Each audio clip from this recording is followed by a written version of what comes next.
Hello everyone, welcome to Mr. Awesome Lab. So today we are back with a new video where we will discuss RHEL 9 versus RHEL 10. So in this video we are going to talk about the differences between RHEL 9 and RHEL 10.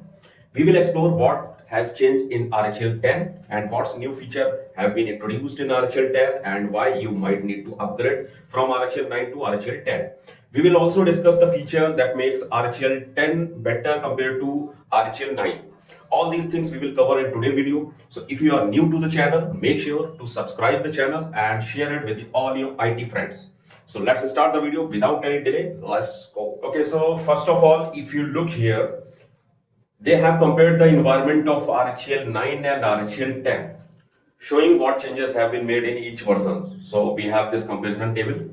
So if we first look at the RHEL 9 environment, so the Linux kernel, that's the point. So the Linux kernel used there was 5.14 or later version in RHEL 9, which provide features such as enhanced security, supply chain protection. Now, if we talk about in Red Hat 10, so the kernel version used here, that is 6.x. 6.x means what? Let's suppose this time I'm using Red Hat 10.1. So in Red Hat 10.1 kernel version is 6.12. So it is a kernel like 6.x and ever. So due to which many improvements have been made here. Because of this improvement, RHEL 9 is comparatively more lightweight than the previous version and its performance also higher. Many internal optimization have been done to support modern performance requirement. Next, if we talk about the second point, that is desktop environment. So in RHEL 9, we use Genome 40 plus, right? So who have already used that RHEL 9 version, so there Genome 40 plus version there.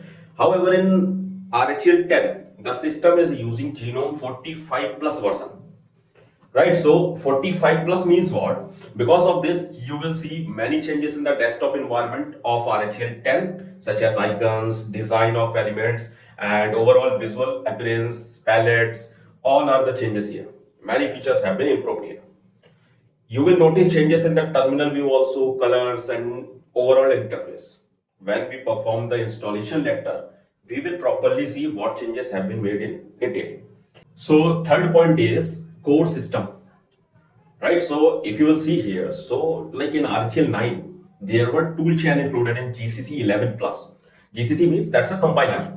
It works in backend when you like put an input there, so it will compile and it will translate into machine language. Then from machine language, it will convert into human language. So earlier that was GCC 11 plus version. Now it is GCC 14 plus version. So because of that, here few components are upgraded. This means that if we look the kernel level of the core system, that underlying component that manage all the services, system operation have been significantly upgraded. The libraries, services, and the overall core toolchain have been improved. These changes may not be directly visible to user, but they are working in the background to improve performance and system efficiency. Next, if we talk about the next point, that is container technology. Earlier, when we use container, so in Red Hat Linux, we have the inbuilt container that is Podman.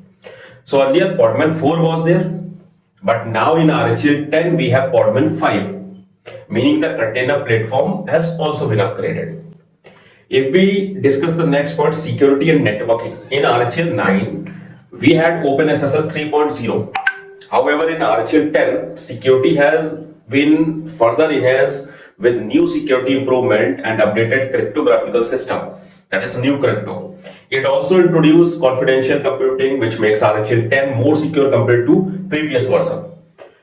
Next, if we look at the management dashboard, earlier when we use RHEL 9, management often relied on upstream repository and community-based repositories, and Ansible was there.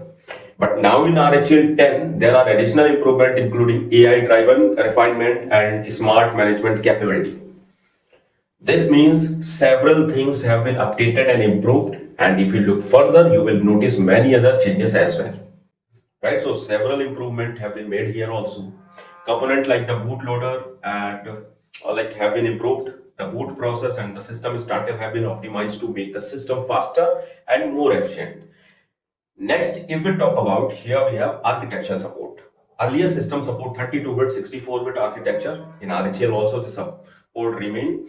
mostly the same, but many optimization and improvement have been implemented to enhance performance. After that, if we discuss BIOS support, earlier system support legacy BIOS, right? UFI was also there, but mostly it focused on legacy. However, now the focus is mostly on UFI. For those who don't know the UFI, it is the latest firmware interface used in modern system. It supports modern hardware and software more efficiently than the traditional BIOS. Therefore, in RHEL 10, the focus has been shifted more towards UFI-based system. If we talk about legacy hardware support, earlier it was partially supported, but now mostly legacy hardware support have been removed. This means RHEL 10 mainly focus on modern hardware and you will get better support for newer system and technologies. Right after it, next point is that is package management. So package management means the tool used to manage software package in the system. As you know, tools like RPM, DNF are mostly used for this purpose. DNF was an improved version of earlier package manager, which was in Red Hat 9 also, and it had introduced from Red Hat 8. If we talk about RPM, it was already used earlier as well, but some changes here. Previously, the RPM version was around 4 plus 16, while in the newer environment, it has been upgraded in RHEL 10, and that is 4.19. Because of these updates, the performance and background support have been significantly improved. And if we talk about DNF, earlier we had DNF version 4, but now we have DNF version 5. Due to DNF version 5, you get faster update and better performance. Another important thing is in DNF 5 that is written in C++, which provide much better performance compared to previous version. Additionally, dependency resolution has become faster and the memory footprint have been reduced, making the package manager much more efficient. Apart from this, if we talk about the Flatpak, it was already available in RHEL now 9 also, but it was optional. So here I defined Flatpak. So now you can see that in RHEL 9, Flatpak support was optional. If you wanted to use it, you had to install it manually and then you can use it. However, in RHEL 10, it is fully integrated into the system. Earlier, the default application that works with Flatpak and supports sandboxing, including applications like Mozilla Firefox, LibreOffice, Thunderbird, and Google Chrome. That was some apps. These applications are still available, but now because Flatpak is integrated, you can manage and run them more easily. Another difference in RHEL 9, the Flatpak repository was disabled by default. But in RHEL 10, it is enabled by default, so you can easily add and manage application. In terms of management, earlier you mainly manage package using the CLI and DNF for Flatpak. Now you still have CLI, but you also use a Flatpak GUI interface through which you can manage application more easily. Apart from this, if you look further, there is one more change. So here you can see one more feature. Like the terminal now has very good AI support. AI support means that if you want, you can easily use AI directly on the CLI with the terminal. For example, if you want to learn about a command, you ask any technical question, you can simplify, ask it through the terminal. As you can see here, you have a command line assistant available. In the example, we use AI and ask a question such as, write a line script that will set a user password to a 12 character random value. So you can ask a question like this and the AI assistant generate the appropriate command or script for you directly in the terminal. That's also a good feature here, right, which we can use in Red Hat 10. So that's all about the difference between RHEL 9 and RHEL 10. If you have any doubts, so you can ask me in comment. And as I earlier told you, we have a Telegram channel and we have a WhatsApp channel also. We have Instagram page also. There also you can directly message me. And in Telegram, we have lots of industry experts are there.